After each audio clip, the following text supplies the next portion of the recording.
Hello, welcome to a new broadcast on New TV. Today is September 12th. I'm Alpha. Now let's start with the headlines of last week. Chinese Premier Li Qiang and Australia Prime Minister Anthony Albanese pledged to boost bilateral exchanges. There's agreed on the importance of relations between the two countries. The two leaders met on the sidelines of the leaders' meeting on East Asia cooperation held in Jakarta, namely the 26th China-ASEAN Summit, the 26th ASEAN Plus 3 Summit, and the 18th East Asia Summit. It was also their first meeting. China is ready to work with Australia to restart and resume bilateral exchanges in various fields, said Li. China-Australia relations, he noted, have maintained a positive momentum of improvement thanks to the concerted efforts of both sides over the past year. Li also said that a sound and stable China-Australia relationship serves the fundamental interests and common aspirations of the two peoples. Albanese said Australia-China relations are very important. He also said that the Australia side is encouraged by the progress of bilateral relations. Australia is willing to advance dialogue and exchange with China in the spirit of mutual respect, deepen cooperation in such fields as economy and trade, expand people-to-people and cultural exchanges, and properly manage differences, so as to build a stable and constructive relationship between the two countries, he said. Brazilian President Luiz Inácio Lula da Silva on Tuesday officially recognized two indigenous territories, granting them legal protection as reservations to defend against invasions by illegal loggers, gold miners, and cattle ranchers. The announcement came on the day that Brazil celebrates its Amazon region, home to the world's largest tropical rainforest, the preservation of which is seen as essential to soaking up carbon emission responsible for global warming. Environmentalists said indigenous groups are the best guardian of the rainforest, and deforestation data shows that the forests on their reservation are the best conserved. Lula, who pledged to legalize the greatest number of reservations possible, has so far signed decrees recognizing 8 indigenous territories since taking office in January. It is race against time as Brazil's Congress is pushing through legislation that would restrict the recognition of indigenous land claims, a move backed by the country's powerful farm lobby. The Supreme Court, however, is expected to rule that the cut of date of claiming ancestral lands that were not lived on in 1988 is unconstitutional for denying recognized indigenous rights. South Africa has got significant benefits from the BRICS, President Cyril Ramaphosa said Tuesday. He made the remarks during the question and answer session in the South African Parliament Tuesday afternoon in Cape Town, the legislative capital of the country. He said in 2020, BRICS adopted the strategy of BRICS Economic Partnership to promote mutual trade and investment and create a business-friendly environment for investors in all BRICS countries. As a result, South Africa's overall trade with the BRICS partners has increased by an average of 10% every year over the period 2017 to 2021, Ramaphosa said. To date, the new development bank has provided funding to 12 projects in South Africa worth over $5.2 billion, he added. During the parliament session, the president also stressed that the inclusion of Argentina, Ethiopia, Egypt, Iran, Saudi Arabia, and the United Arab Emirates as new members of the groups will strengthen their beneficial cooperation with South Africa in political, economic, and financial fields. 3 Finnish opposition parties on Wednesday called for a vote of no confidence in the government.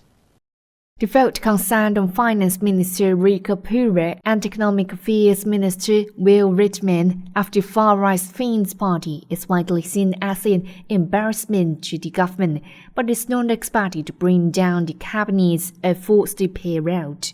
Within days of assuming power this summer, the four-party right-wing government was in turmoil after Finnish media revealed old writing by several Finns party ministers that were deemed racist by critics. In an attempt to stave off collapse, the government last week agreed on a policy to combat intolerance and brought it up on Wednesday for a plenary discussion in Parliament. But the promise of a new focus on anti-discrimination was too little too late, leading opposition Social Democrats said. The UN Refugee Agency said it expected over 1.8 million people from Sudan to arrive in 5 neighboring countries by the end of this year and appealed for $1 billion to help them meet a report of rising disease and death rates.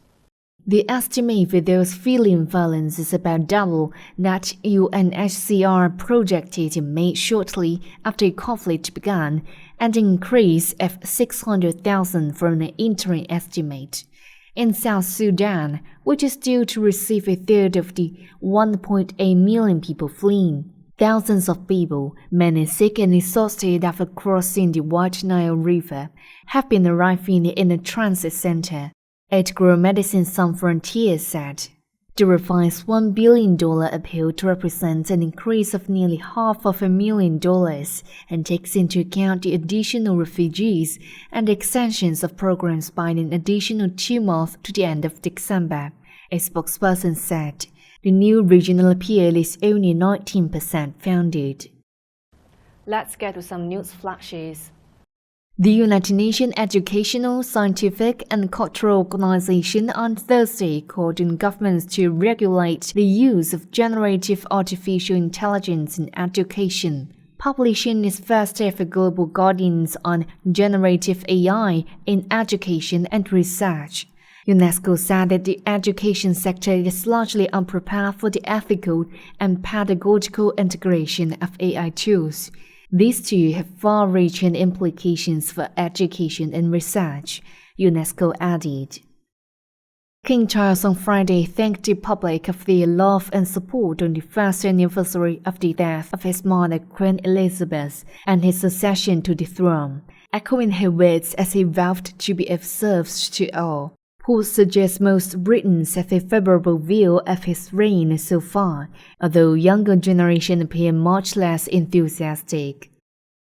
The G20 member agreed on Saturday to grant Parliament membership to the EU in an effort to make the group more representative. Mathapelo Monesa, a member of the South African delegation to the G20 summit, said, "We both favor multilateralism more than anything else for a better world, and this is why we need to support each other." Morocco on Saturday declared 3 days of national mourning after a devastating earthquake routed the kingdom late Friday night. The quake has claimed the life of 2,012 people and injured 2,059, with 1,404 of them in serious condition, according to the latest update from the country's interior military on Saturday. South Korea's jobless claim rose last month amid the lingering worry about economic downturn. The number of new applicants for job-seeking benefits stood at 87,000 in August, up 7.2% from a year earlier, according to the Ministry of Employment and Labor. The benefit applications expanded in the manufacturing, the construction, and the education service industries. Head of the Hong Kong Monetary Authority said Monday that the regulation is working with banks to promote more participation from ASEAN and Middle East in Hong Kong's offshore RMB market. Chief Executive of the HKMA and the EU said an increasing number of economies, including those in the Middle East and the ASEAN, want to use the RMB to settle their trade with China. The HKMA will continue its efforts in enhancing RMB equity, product and infrastructure in an offshore RMB market, he said. That's it for today's radio broadcast. Thanks for watching. You can get access to more instant news on our website, WeChat public account or apps. I'm Alpha. Bye for now.